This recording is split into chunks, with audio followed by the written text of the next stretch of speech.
नमस्कार दोस्तों। अमेरिकी अखबार वाशिंगटन पोस्ट ने एक सनसनीखेज दावा किया है। उसने कहा है कि भारत मालदीव के अंदर अपने सपोर्टेड लीडर को वहां के राष्ट्रपति बनाना चाह रहे थे। इसके लिए उन्होंने कोशिश भी किया था जब चुनाव हो रहा था मालदीव के अंदर से। तो भारत का रिएक्शन तो आया ही है, साथ में अब मालदीव का भी रिएक्शन आ गया है। मालदीव ने कहा है कि ये जो अखबार है ये फर्जी है और इसके बाद बेबुनियाद तरीके, निराधार तरीके से, इसमें कोई सच्चाई नहीं है जो रिपोर्ट पब्लिश की गई है। इसके अलावा यह भी इसमें दावा किया गया था कि भारत की जो खुफिया एजेंसी हैं, यानी कि भारत की जो खुफिया एजेंसी रा है, जिसे कहते हैं रिसर्च एंड एनालिसिस विंग यानी रा, मालदीव में विपक्षी पार्टी के नेताओं के वहां मौजूदा राष्ट्रपति जो मोहम्मद मोइजू है, इस समय मालदीव के राष्ट्रपति ये है मोहम्मद मोइजू, इनके खिलाफ षड्यंत्र कर रहे हैं और उन्हें हटाने की कोशिश कर रही है, भारत सरकार कर रही है। ये उसने पोस्ट किया है। तो इसके खिलाफ भारत ने तो रिएक्शन दिया ही है, अब मालदीव ने भी रिएक्शन दिया है। मालदीव ने कह दिया कि ये बिल्कुल बेबुनियाद और झूठा है। रिपोर्ट में यह भी कहा गया कि मोदी सरकार भारत समर्थक जो लीडर्स हैं, इब्राहिम सोली, उनको राष्ट्रपति बनाना चाह रहे हैं। जो मोहम्मद मोइजू है ये चीन के सपोर्टेड है, तो इन्हें गिराना चाह रहे हैं। ये सब सारे चीजों को लेकर ये मुद्दा गर्म हो चुका है। इस समय ये पोस्ट किया गया है वाशिंगटन पोस्ट, जो कि अमेरिका का एक अखबार है। ये पोस्ट तब हुआ है जब मालदीव के विदेश मंत्री अब्दुल्ला खलील गुरुवार को ही 3 दिवसीय दौरे पर भारत आए हुए, इसी समय पोस्ट हुआ है। इनकी मुलाकात होती है भारत के विदेश मंत्री डॉक्टर एस जयशंकर के साथ। दोनों लोगों के बीच में आपसी व्यापार को लेकर मुद्दा बातचीत होती है। उसके साथ भारत के जो विदेश मंत्री हैं डॉक्टर एस जयशंकर साहब, इन्होंने कहा कि मालदीव और भारत के बीच में रिलेशन काफी अच्छे हैं और इसके साथ जो व्यापार होगा, अब जो रीजनल करेंसी होगी, यानी कि जो आपसी मुद्राएं हैं, उन मुद्राओं में भारत और जो मालदीव है इसके बीच में व्यापार होगा। इन सब सारी चीजों को लेकर ये लोग मुद्दे को आगे बढ़ाए और इनसे पूछा गया तो बोला गया कि ये मतलब बेबुनियाद है, निराधार है। ये भारत और मालदीव के बीच में दरार पैदा करना चाह रहा है अमेरिका का जो वाशिंगटन पोस्ट अखबार है। इसमें पूर्व राष्ट्रपति को भी दावा, पूर्व राष्ट्रपति है वो भी इस दावे को खारिज किए हैं, क्योंकि मालदीव के पूर्व राष्ट्रपति है मोहम्मद नसीद, इन्होंने भी रिएक्शन दिया है। इन्होंने कहा कि मैंने दिलचस्पी के साथ वाशिंगटन पोस्ट की रिपोर्ट को पढ़ा और मैं राष्ट्रपति के खिलाफ किसी भी गंभीर साजिश से अनभिज्ञ हूं। हालांकि कुछ लोग हमेशा साजिश से आक्रांत रहे हैं। भारत कभी भी इस तरह की सोच का समर्थन भी नहीं करता। भारत हमेशा से मालदीव का जो लोकतंत्र है उसका समर्थन करता है। भारत हमेशा मालदीव के हित के बारे में सोचता है।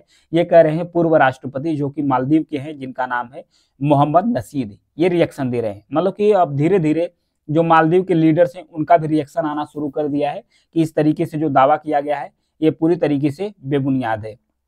अच्छा, जो वाशिंगटन पोस्ट है, इस वाशिंगटन पोस्ट में दावा किस प्रकार से किया गया है, किस प्रकार से जो कहानियां उगड़ी गई है। इसमें कहा गया कि जो डेमोक्रेटिक रीयूनियन इनिशिएटिव यानी शीर्षक से एक आंतरिक दस्तावेज मिला है। इसमें कहा गया है कि मालदीव की जो विपक्षी पार्टी हैं उसके नेताओं ने लगभग 40 सांसदों के सामने रिश्वत पेश की है। रिश्वत पेश की है कि इनमें जो मोहम्मद मोइजू की पार्टी के भी सांसद हैं, कुछ जो वर्तमान राष्ट्रपति हैं मालदीव के, उनके पार्टी के भी सांसद हैं, उनके सामने भी रिश्वत पेश की गई। रिश्वत पेश की गई कि आप जो मोहम्मद मोइजू हैं, यानी कि जो वर्तमान मालदीव के राष्ट्रपति है, इनके खिलाफ महाभियोग लाने के लिए सांसदों को खरीदा जा रहा है।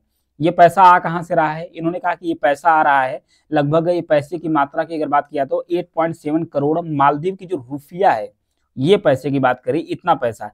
ये पैसा भारत से चाहते हैं, जो विपक्षी पार्टी के लीडर्स हैं ये भारत से चाहते हैं कि इतना पैसा मिले, हम जो वर्तमान राष्ट्रपति मोहम्मद मोइजू इनके सांसदों को खरीदेंगे, खरीदने के बाद उन्हें ऑफर करेंगे कि महाभियोग लाओ और मोहम्मद मोइजू को सत्ता से हटा दो। इसके बाद अपने मनपसंद जो राष्ट्रपति है उनका चुनाव मालदीव के अंदर होगा।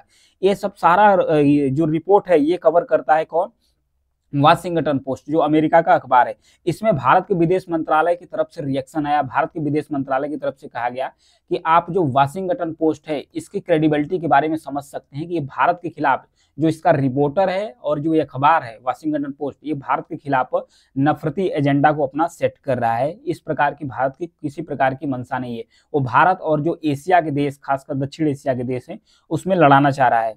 क्योंकि ये जो वाशिंगटन पोस्ट है ये दिखा रहा है कि भारत एशिया, जो दक्षिण एशिया के बड़े देश है चीन और भारत है, ये अपने अगल बगल के जो छोटे छोटे देश हैं इन पर दबदबा बनाना चाहते हैं। इस पर साथ चाह रहे हैं कि हमारा इस पर दबदबा हो तो हम अपना मनपसंद यहाँ पर काम कर लेंगे। आखिर ये सब सारा मुद्दा तो है, लेकिन फिर भी ये जो मालदीव है ये भारत के लिए इतना अहम क्यों हो जाता है? मालदीव का जो लोकेशन है ना, ये काफी ज्यादा इंपॉर्टेंट हो जाता है। ये है माले, इसकी कैपिटल मालदीव की राजधानी है। यहाँ इंडिया है, इंडिया के नीचे यहाँ पर राइट साइड में श्रीलंका है, और श्रीलंका के नीचे जस्ट इधर लेफ्ट साइड में आएंगे, ऊपर जो भारत का लक्षद्वीप है उसके नीचे जब आएंगे तो मालदीव यहाँ पर एग्जिस्ट करता है। इसकी लोकेशन क्यों अहम हो जाती है, सबसे पहले कुछ इसके बैकग्राउंड के बारे में डिस्कस कर लेते हैं, क्योंकि 2024 की बात है। 2024 में जनवरी महीने में मोहम्मद मेज्जू मालदीव के राष्ट्रपति की कमान संभालते हैं। कमान संभालने के बाद ही ये 5 दिवसीय यात्रा पर चीन निकल जाते हैं। अभी तक जितने भी राष्ट्रपति बनते हैं वो भारत का दौरा करते हैं, पहला दौरा, लेकिन इन्होंने अपना पहला दौरा कहाँ से, तुर्की और चीन से अपना ये पहला दौरा शुरू करते हैं, भारत से पहले वहां जाते हैं। मोहम्मद मुइज्जू राजधानी माले में उन्होंने कहा था कि मालदीव जैसे 5 दिवसीय यात्रा से जब लौट कर चाइना से आते हैं तब अपनी राजधानी पहुंचते हैं माले। वहां कहते हैं कि मालदीव चाहे जितना भी छोटा, भले ही छोटा देश है, लेकिन किसी देश को लाइसेंस नहीं दे देता है कि आप हमारे देश के अंदर इंटरफेयर करो, हमें धमकाओ। ये मालदीव के राष्ट्रपति मोहम्मद मुइज्जू इस प्रकार से रिएक्शन दे रहे हैं। तब यह भी कहा गया कि मुइज्जू भले ही भारत का नाम नहीं लिए, लेकिन उनका इशारा जो है ना वो भारत की तरफ ही था, भारत की तरफ इशारा कर रहे थे। भारत सरकार की ओर से मालदीव के जवाब में सार्वजनिक रूप से कोई भी तीखी रिएक्शन या प्रतिक्रिया नहीं दी गई। मालदीव ने भारत को पिछले 15 मार्च अपने सैनिकों को वापस बुलाने के लिए डेडलाइन भी दी थी। ऐसे में सवाल यह भी खड़ा होता है कि क्या मालदीव की इतना जो गुस्सा कर रहा है मालदीव भारत के खिलाफ, भारत चुप होकर क्यों सहन कर रहा है मालदीव के गुस्से को, क्योंकि मालदीव का जो लोकेशन है ना ये काफी ज्यादा अहम है।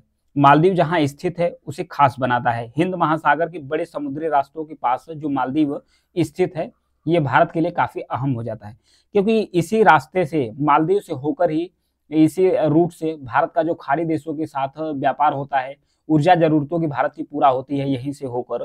तो ये बहुत ज्यादा एक जो एक्सेस है वो प्रोवाइड करता है मालदीव, मतलब यहाँ से बहुत ज्यादा आसानी मिलती है भारत को। फिर अभी मालदीव का विपक्ष भारत के साथ भी है, लेकिन भारत के आक्रामक रवैये से वहां की जो जनता है उसमें भी रोष आ जाएगा, विपक्ष भी भारत के खिलाफ हो जाएगा। तब मालदीव से जो रिश्ता है वो काफी ज्यादा खराब हो सकता है, क्योंकि चीन तो मालदीव के ऊपर हावी हो ही रहा है। तो इसलिए, क्योंकि लोकेशन इसका काफी ज्यादा स्ट्रैटेजिक लोकेशन है, इसलिए भारत मालदीव को नहीं चाह रहा है कि मालदीव से भारत का रिश्ता गड़बड़ा जाए। लेकिन मालदीव को भी सबसे ज्यादा भारत से ही फायदा है, क्योंकि भारत का मालदीव का जितना भी ट्रेड होता है, टूरिस्ट ज्यादा से ज्यादा भारत से ही आते थे। जितना भी ट्रेड या एजुकेशन के लिए मालदीव जाए, भारत नजदीक है तो भारत आसान पड़ता है। अन्य जगहों से अगर सामान मालदीव मंगाता है तो भी इसको महंगा पड़ेगा, इसके एजुकेशन, हेल्थ सब कुछ महंगा पड़ जाएगा। तो यानी मालदीव को भी भारत की जरूरत है और भारत को भी मालदीव की जरूरत है, कह सकते हैं ऐसा। Thank you.